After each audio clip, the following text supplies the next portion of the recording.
Are we good to go? Since it's streaming. Are we good? Yep. Okay. I'd like to call this regular December 10th regular meeting of the Zoning Board of Appeals to order at 6:30. Mr. Secretary Rocky, would you do the roll call, please? Yes, sir. Mr. Dean Hills. Here. Mr. B.J. Farrell. Here. Mr. Dan Thayer. Here. Mr. Ralph Williams. Here. And Andy Rocket is here. Thank you, sir. Let the record reflect that BJ will be a voting member tonight in place of Doug. First and only item of business tonight is ZBA 24-004. Secretary Rocket, if you'd be so kind as to read that into the record. Yes, sir. That's ZBA 24-004. Jack Kennedy, 166 Durkee Road, Summers, seeking a variance from section 214-3.4C as in Charlie, front yard setback requirements to construct a front porch 44 feet from the front property line where the 50 feet is required in the A-TAC-1 residential zone. Thank you, sir. The public hearing is open. The applicant is welcome to make his presentation. Before you start, I would ask if you could provide proof of notification of the butters. Oh yeah, we did. We're all set? Yep, Okay. I got Let the that. record reflect that. The floor is yours. My name is Kevin Kennedy. This is my son Jack Kennedy, who is he is the owner of the property. I know you had asked about the map. I do have it, bigger version if anybody wants it, if you need I it. just need to take a look at it. Okay. Mr. Kennedy, what's your first name? Kevin. Kevin. Just careful of the microphone. There's a lot of feedback. I also brought a couple copies of the plans of what the house would look like if approved. I don't know if you want a copy or two on the table that you could look at as well. Sure. Or if you want to wait. No, it's fine. Now's the time.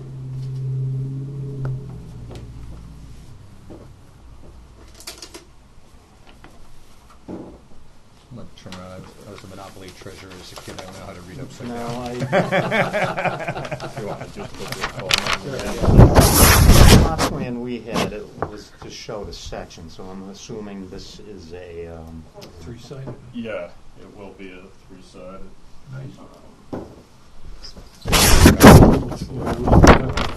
Sorry.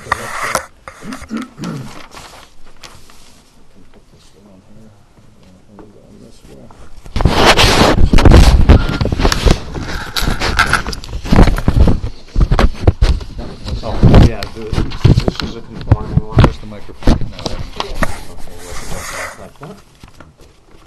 Sweet. it is a conforming lot? So when we purchased the property, the idea was when we went down and looked at it, my son, the first thing he said is, "Dad, I love the property. The house is ugly." So But you know how to fix all that, Dad. So we took that was the case. So we took the time. We actually went and measured from the foundation because I knew there would be setbacks. We measured from the foundation to the road, and it was 60 feet. I didn't take into account until when we did the permitting that it didn't go to the street. It ended up at just over 52 feet. So basically, the problem that we run into, aside for me not doing my job correctly, is that the house is 25 years old, but the house that was on the property prior to us was a house that was built probably close to 100 years ago, and it ended up burning down. And the people prior to us purchasing it, they built it on the same footprint. So it really didn't give us any opportunity to go ahead and, go ahead and put a porch on to try and improve the look of the house. From the time of purchasing it, I know you said you did a drive-by. I don't know if people are familiar with the property. It's just been an eyesore for the last three plus years. And basically, we spent the time up to this point here just going down and just cleaning it up, trying to get it from the outside while we work on the plans to go ahead and get it, so it's a house that, you know, people drive by and they're not like, you know, looking at it, and, you know, so basically, our thought on it is with the addition of the porch, and doing the work that we're looking for approval, we feel that we'll be able to provide a house that fits the setting. A nice country porch on it, wrapping around in a country environment, that will fit in well with the town of Summers. I haven't talked to anybody, my son, and he can speak to it if he wants to. He actually ran into one of the people that we had to notify 2 weeks ago. Yeah, probably. About 2 weeks ago, and it turned out that they were the owners of the property prior to the people that had it, that we purchased it off of, and they were ecstatic that stuff was being done over there. And although we haven't had a chance to talk to other neighbors or, you know what their thoughts are, we think by what we're offering will be an enhancement to the street, to the property, and it'll be a property that will be well maintained and that people in the town of Summers will drive by and say, you know what, that's a beautiful property. So you said that the footings of the house were from the original house. Yes, so when the house burned down, they built it in the exact same spot. Okay. So they put a new foundation in, but everything remained in the same spot. I'm presuming that house probably predated some. Well, I don't know, yeah, it did. The original? Prior Yeah. one, I don't know what the distance was originally. It is I think it was Before the 19. porch, it's 52, so it's technically conforming, it's a large lot, and it was in foreclosure, a foreclosed property, Yeah. bank owned real estate, there was Mhm. a lot of stuff everywhere, they have done a nice job, and Mhm. you do have to take into account the property line isn't up the street. Mhm.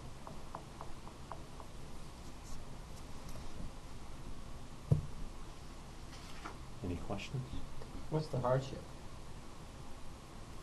The hardship is that the fact that the house was built that close to the road, you know, doesn't allow us to go ahead and do anything. So that would be our hardship. Like I said, I would have told you that my hardship was that we thought we had 60 feet, but obviously that's not a hardship.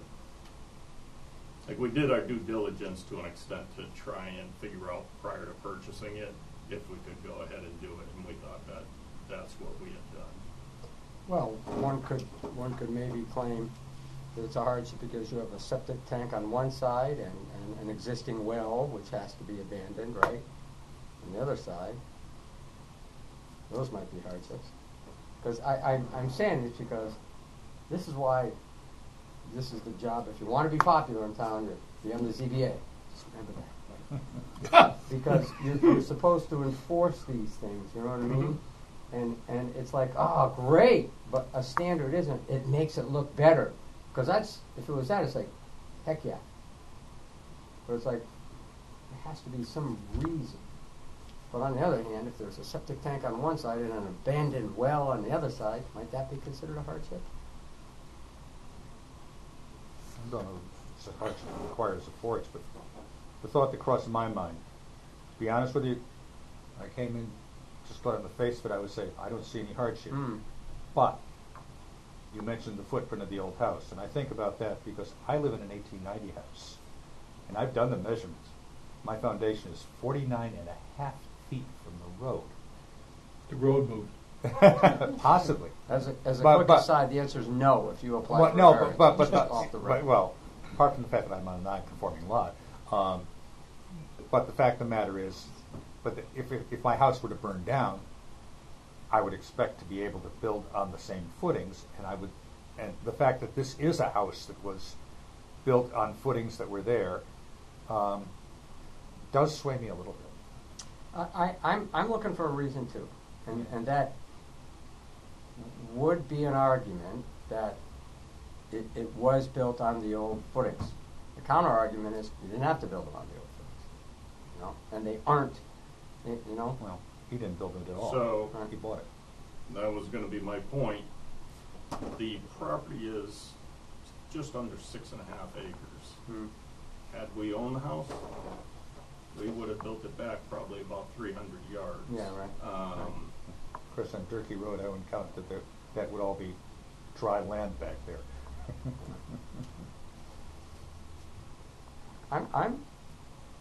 I could get there. I mean, this is one of those cases where, if it was just for me, anyway, I'm not trying to convince you. I'm just saying for me, it's one of those cases where you have to look at the greater good, right? The town wants us to enforce these things for a reason, and if it would be easy to say no hardship, you bought it like that, etc. But on the other hand, septic tank, existing footings, wells, at least there's something I could hang my hat on. Yeah, well, also think the regulations, you know, when we look at these, I do believe the regulations state that, you know, is what they're doing, you know, in line with Yeah, what the right, town yeah. is, you know, the town of Summers and its, you know, norms and Right. how it wants to be. And I think that's what they're trying to do here. And I don't think the zoning regulations are, you know, ironed out in stone. Right. So, Yeah, no, I'm with you. There has to be a judgment. And so, I mean, maybe somebody looking at the record saying, boy, they had bad judgment, but And they're not technically, here. that was in. Yeah, right. and technically, our job is not to enforce the regulations. That's Yeah, right. Jen's job. Yeah, right. Our job is to consider, to weigh the arguments one way or the other Right. on the matter. You had a And if I comment? may, so your job statutorily is to only grant a variance if there is a hardship. A hardship could be something that's unique to each property. Right. It is unique to each property, so the uniqueness is following along with what you and Ralph are stating about the Yeah. original, you know, Well, there has- foundation, location, predating zoning regs. The term in the law is a colorable claim. You have to have a colorable claim, like something to hang your hat on. That's enough for me to hang my hat on all those factors. Existing footing, abandoned well, septic tank on one side. That's enough for me. Unique, and it's unique to Yeah, this property. yeah. So what you have is a misunderstanding, actually, of where the property boundary was in relation to the road. That, Initially, Well, they have a See, misunderstanding, that that's not a was me, hardship, that- that's right, due right. diligence, but given, you know, the uniqueness of this property is it's 6 acres, and if the zoning regulations were in effect at the time, that you had to be 50 feet from the front, and someone, you know, was building a house and wanted a porch, it would be back further. right? could you state my hardship is my father can't read the tape Yeah, measure? right, yeah. That's what the applicant's saying. That's what. I thought I was way ahead of the game by it's like, going I down got there this and now, right? measuring Right, and all don't that worry type of about stuff. it, Jack. You know? Right Why you under the hire a bus. surveyor. Well, should I make a motion? You have to Yes. close the hearing first. Oh, yeah, right. Anything else? Do I have a motion to close the public hearing? So moved. Discussion. Second. There. Thanks. Any discussion? All in favor? Aye. Aye. Opposed? Abstained? Motion passes unanimously. May I have a motion to approve ZBA 24-004, Jack Kennedy, 166 Durkee Road, Summers, seeking a variance from section 214-3.4C, front yard setback requirement to construct a front porch 44 feet from the front property line where 50 feet is required in the A1 residential zone. So moved. Second, Ralph Dan moved. Thayer. Second, Dan Thayer. Any discussion? I think we had our discussion. Yeah. Public hearing. You have to go through the motion. All in favor? Aye. Opposed? Abstained? Motion passes unanimously. Thank you very much. You're welcome. Jen has to put an ad in the JI, and there is a 15-day period that anybody can appeal this decision. And once that period is done, then you can Say again? go through the motions that you Yeah, have to I go know. through to carry on with your project. So, Thank you again. all right, thank you for coming. Appreciate it. We had conversations as to what we do if it doesn't pass. Try again. It's actually we met down there because he owns his own business, a landscaping business, and that was, he loved the land down there. Yeah. And so when it went up for sale, like, it was kind of, you had to go quick with it because, there was going to be a bunch of people. Oh, yeah, This is no, mine. real estate market. The folded one is mine. So we had a couple conversations. I'm like, maybe down there after work one day, and so I was standing facing him, looking at the house, and he was looking across at the field across the way. And I said to him, I'm like, Jack, you got to make a decision. If it's not for you, it's good. No big deal. You're young. He's 23 years old. I said, you got a lifetime. We'll find something different or look. So he's like, well, Mom can do anything to make the house look good. He said, I love the land, and he's like, if I put a porch, because he always said I want a porch on the house. He said, if I can put a porch on there, he said, yeah, look at the view. And I'm like, what's this guy talking about view? Like, there's no water, there's no ocean, there's nothing. I turned around, and it was the cornfield. And it was like the cornfield, you could look out, way out, and then there were some barn tops out there, and it just kind of fell into the skyline. I'm like, holy crap, all these trips that I made down here, I was so focused looking at the house, thinking looking about the- what you looking can the other do, way. and I never looked the other way, and I was like, yeah, you got something here. Well, 10 years from now, you walk out first thing in the morning, your cup of coffee. Dad, get off the porch. I tell him, I go down there. We've gone through 6 30-yard dumpsters just cleaning up stuff on the outside already. And I tell him, I go down there, if I got a couple days where I've got nothing going on, I just go down there and work. And I tell him all the time, I'm picking up dirty, wet trash, and it's just crap all over the place. Wow. And I tell him, I'm like, that is the most peaceful place to be, even when you're down there doing all that kind of stuff. So it's really a nice place, and I appreciate the vote in favor. We'll restore that property where if you drive by into a site in about a year, you won't even recognize it. So Very good. thank you again. Especially Enjoy. if you get rid of the orange shutters. Huh? Especially if you get rid of the orange shutters. I brought a picture. I had it as part of my things. That's what it looked like. Yeah. You don't see any of the trash in the pictures, but I was like, oh boy. So they'll be gone. All right. Well, Good luck with it, enjoy. All right. We appreciate it. Thank you. What's your business? Callahan Landscaping. Based in town? So I grew up in East Long Meadow, and my neighbor when I was growing up had a landscape company. And it was kind of like right around when I was getting my license, I was like, well, maybe I should just try it on my own. No point in working for somebody else. And I kind of just took it and ran with it. So Good for you. Good luck. thank you. Good luck. All right. By the way, along the Scannick River there by Durkee Road, Yep. there have occasionally been beaver dams. Yeah. All right. So you might get some incidental flooding occasionally. Well, no worse than the flooding that was in there Oh, that led it going up to foreclosure. Mhm. So, See what it looks like tomorrow. yeah, you're right. Yeah, You're they're right. saying It's some supposed good to be rain all coming 2 up. to 3 inches. Yeah. Yeah. Yeah, And we get 60 you. mile an hour winds are saying now. Wow. Sounds Anyway. pretty nasty. Very All good. right. Thank you. Thank you very Okay, much. good, thank you. You guys- Thank you. Jen. Thank you. Merry Enjoy the Christmas. season. Have a good one. Thank you. All right. Before we get to the approval of minutes, I apologize. I meant to get back to Jen because we actually have some old business, and I don't want to act on it, but ZBA 24-003 is still on the table. I was just hoping you might be able to just fill us in on Oh, what's good. the Yeah, the winery. Yeah. They're still in Still in- mediation. Okay. They're still in mediation, so even like their text amendment, they had applied for everything, it's just on hold till they Yeah. can iron it out between the neighbor and then. All right. So if you could maybe just put that on next one's agenda, Yeah, just I'll on put old it down. business, so just so it's on there. Thank you, Jen. Approval of minutes for October 8th. Make a motion, we approve the minutes for October 8th. Second. Second, DJ Farrell. Any discussion, changes, edits? All in favor? Aye. Aye. I'm gonna Opposed? abstain just because I wasn't here. Okay. So it's unanimous and one abstention. Andy Rocket. Do I get a motion to adjourn? Motion to adjourn, Dan Thayer. Second. Second. All in favor? Aye. This meeting is adjourned at 6:49. Okay. Thank you. Did they withdraw or just table